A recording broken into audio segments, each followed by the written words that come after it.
How's it going, guys? Quick video here.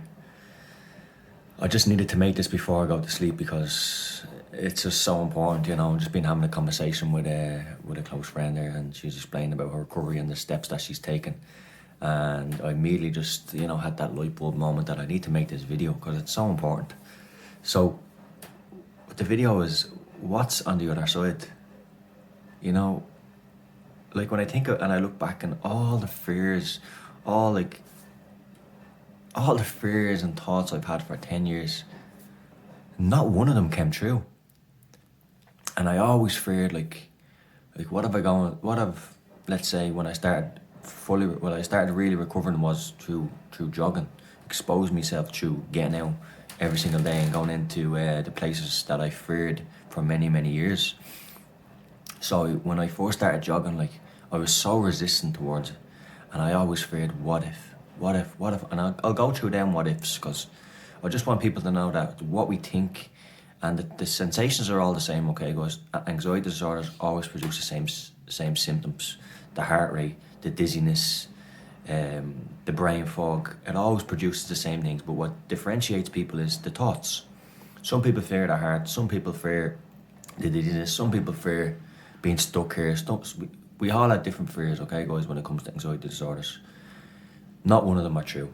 Every single one of them are irrational. So I'm going to tell you my fears, okay?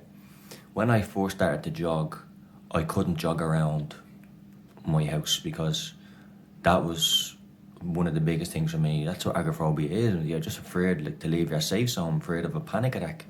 Everything about safety, you know, my brain just associated everything with fear, danger and safety. I couldn't go anywhere without these feelings of panic. So if I ventured further than a certain distance, I was telling my mind that something bad's going to happen, so I'd immediately just turn back. So I'd be on jogs at the start of recovery and I wouldn't leave, like, I'd be going around my house, like, you know, ridiculous. And as I was going on the jogs and exposed myself, and I thought this was great, you know, I'm out jogging, this is fantastic. I'm kidding myself.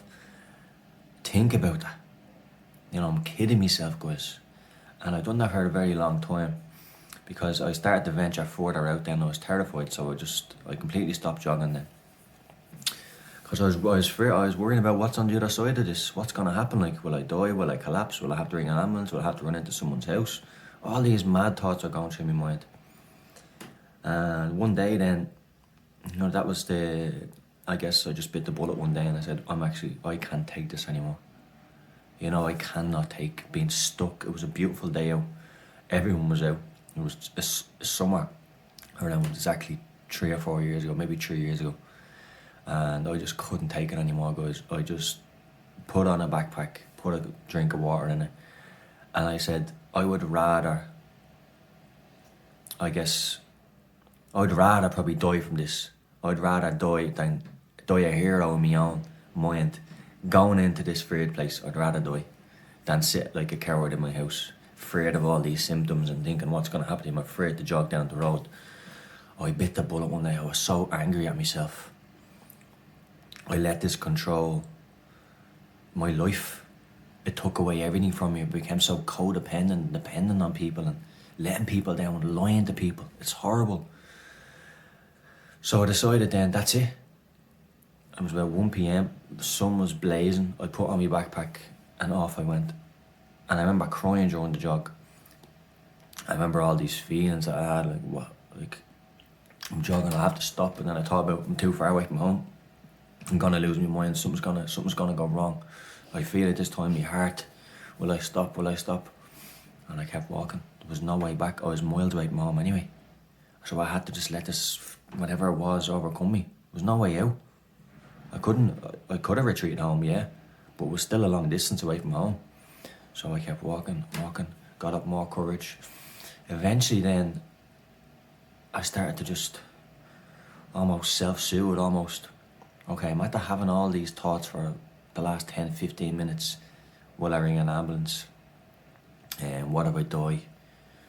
What if I have a heart attack? What if I collapse? What if I have a seizure? What if I have a stroke? Mad thoughts that go through your mind when you're having panic disorder, guys. And that's what we fear. We fear those happening. I feared that for 10 years. Stopped me living for 10 years of my life. Obviously, back then it wasn't as bad as it got coming up to me last couple of years of recovery. Back then I could manage it a lot better. The first 5 years of having anxiety disorder, I kind of managed it a bit better. But it got worse as life went on. You know, growing up into being an adult, like jobs, responsibilities, stuff like that, relationships. I couldn't do any of it, you know. So it got worse. I got, to be honest, I was a bit depressed now going through it. But anyway, that's to be expected with 10 years of it. Anyway, guys, so what I'm trying to get there here is what's on the other side. I had all these crazy thoughts about jogging, and I'll just, I'll go mad, I'll go mental, I'll just snap, all these crazy thoughts, you name it, and I had it. And I want to share that with you guys, that all these thoughts I had, not one of them ever came true, but they stopped me from living. I got so angry at myself that day I jogged, and I said, oh, I'm not jogging. I'd rather jog and die from these thoughts. I'd let this kill me. Okay, kill me. I don't care. I'm going on a jog. And I'm running till my legs fall off. And I ran and I ran and I ran. And I had all these thoughts while I was still jogging. What happened though? I made it home. Nothing happened to me. Nothing. And nothing will ever happen to you when you take those steps. But did that recover me? No, of course not. One day, I lived like this for 10 years. Is one day of jogging gonna help that? No, but for that moment I got a glimpse of what recovery could feel like. So then I needed discipline. I needed to get that feeling every single day. Run into those fears, not be afraid of it. I ran nearly every single day for around 3 or 4 months. And within 2, 3, 4 weeks of running every day, I was running into these thoughts, and I was just retraining my brain. You know, as I say in other videos, I'm not a scientist, I'm not a neuroscientist, but I know how that reshaped my brain, because I know about the amygdala, I know about the fear center of the brain. You learn all this going through recovery because you become obsessed with it. So I know all that, and I know that's how I recovered. I rewired my whole brain, guys. And it's even better, I rewired it with exercise. What better tool? You can rewire this by the Claire Weeks method and going into it and accepting it and going on your long walks into these places on buses. But I overcame it with jogging. I just sped up the process. That's what I did. What should have took me way more months to recover, I recovered in 4 months. 10 years of hell. 10 years of not getting on buses, trains, missing out on everything, missing out on life, interviews, jobs, relationships, everything. 10 years cured with 4 months of jogging. After those 4 months of jogging, at the start, the first month was the hardest, of course. Afraid to jog around me, afraid to jog far from home. Still having crazy thoughts. You know, the thoughts are one of the last things to go on this, by the way. In the anxiety disorder, the sensations, you kind of burn off the sensations, because jogging is just adrenaline. You know, and you're walking into that every day and releasing that adrenaline dump. That's what it was like. I'd release all this adrenaline on a jog. I'd come home, I'd have a shower, and I'd be set for the day. I'd be able to get on a bus now. I'd be able to get on a bus then, and be able to get on a train after my jog. Of course, you can do it without the jog, guys. I'm just explaining my experience. I want to share this, that's what happened to me. I just overcame it with jogging, and it sped up the recovery process for me. What is on the other side? Freedom. Freedom is on the other side. You can stay where you are stuck now for the next couple of years, thinking the same crap, thinking the same thing, the worries, everything that's going on in your mind. You can sit there and do what I did for 10 years and waste away and go, it was horrible, guys. I know what you're going through, but I took those brave steps. I'd rather all them, like I had serious fear of death, because I thought if I went saying a distance away from home, that's it, I'm done, I won't be able to cope, that's it. I just stopped doing things in life because of those fears. Isn't that crazy? How, like, the behavioural, that's all anxiety disorders are. They're behavioural, guys. They're not mental illnesses. You know, it's a mental health, yeah, but, you know, it's not a mental illness. Anxiety disorders are behavioural conditions, guys. We get into these disorders because, you know, the stress response and the amygdala, and then we get into it because we get into deeper states of it because becomes a disorder then because of how we behave towards it. We become fearful, we run from it. You know, we lose track of life, we stop working, we stop going places, we stop doing all those things, and that's a behaviour. That's discipline, it's just bad. Like, that's bad wiring of the brain. That's why we stay stuck like that for many, many years. Until I just had enough of it and got sick of it, and that was that. When I had a glimpse at recovery like that, I was sick of it, guys. I couldn't do it any longer. You know, I was at my worst ever. And with that then, I jogged every day for a long, long time. Maybe, you know, the first month was always the hardest because I was still doing little jogs around my block. Then I just got sick of that. I'm thinking, what am I doing? Seriously, what am I doing? Afraid to jog 5k from home. I'm gonna jog 5k from home. Went from 5k's, 10k's, 10k's, 12k's, 20k's. Remember one day I jogged. Because I started from scratch. I wasn't even a jogger. You know, I couldn't even jog 2k without just feeling horrible. I ended up jogging half marathons, doing the Dublin half marathon. And then for the first time in 10 years, I got on a plane and I went to Paris.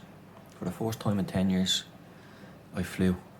And all that recovery in 4 months from being housebound, afraid to jog around my block, from jogging every day, overcoming my fears, and then in the fourth month getting on and doing,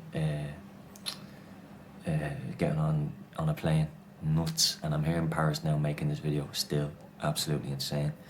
But anyway, guys, I didn't think this video was going to last 11.5 minutes, but I just, you know, that's what it is. That's, you know, I speak from the heart, guys, and I speak from experience, and if it takes long, it takes long once I get the message out there. And the message is, you're not sick, you're not ill, you don't have a mental illness, you're not going nuts, you're not going crazy, you just have a behavioural condition that you're keeping yourself stuck in. I kept myself stuck in it for years. Yeah, we have to own up to that. I did, and you are too. And what I want to say is, what's on the other side? Freedom's on the other side. What's on the other side before freedom? Fear, feeling horrible. All them thoughts are going to be with you when you're doing this exposure work. That's what's on the other side. But after the other side of that is freedom. I know what one I choose, guys, and I'll never look back now, ever. My life is set up now. Will I ever have setbacks? Who knows? Who knows, guys? I don't know. But right now, I'm the most happiest I've ever been. I'm traveling again, and it's so hard to put into words sometimes. Sometimes I just sit and I'm in Paris now, and sometimes I'm in the park and I'm reading the book, and I'm just looking and I'm just thinking, like, just how did I get here? And I feel so strong because I'm so mentally strong because of this. So all that bullshit I went through in the past 10 years, I'd do it again just to feel the way I feel now. On top of things, managing life, managing myself. And that's what the jogging does. The jogging is a very solo experience, a very lonely one. And that's what you need. You need to be lonely. Through this jogging, you need to be with your thoughts alone. You don't need to be calling your husband, your wife. You don't need to be calling your mother, your father, anyone. It's between you. If you want to call them the first couple of times, no problem. But you need to realise that. If calling them the first couple of times help you through the jog, and that's okay. But eventually you have to drop all those habits, because I didn't drop them at first. Actually, I needed a friend to come with me. The first maybe 10 times I jogged, you know, I needed a friend to come with me, yeah. And eventually then, you know, your power comes back when you do it alone. You get through it alone. So what you're going through now, you think like, because I'm rambling on, there's a certain capacity in this video that allows me to only film 15 minutes. It's 14 minutes now. All I wanted to make this video was to say what's on the other side. The other side is, there's nothing on the other side. All these fears are totally irrational. They're never ever gonna come true. Never gonna come true. Never gonna harm you mentally, physically. They're never gonna do anything to you. All these thoughts of death, dying, mental illness, going nuts, going crazy, they're never gonna come true, guys. But you can stay stuck where you are, or you can start focusing on recovery. Start realising that everything I'm saying is totally true, 100% true.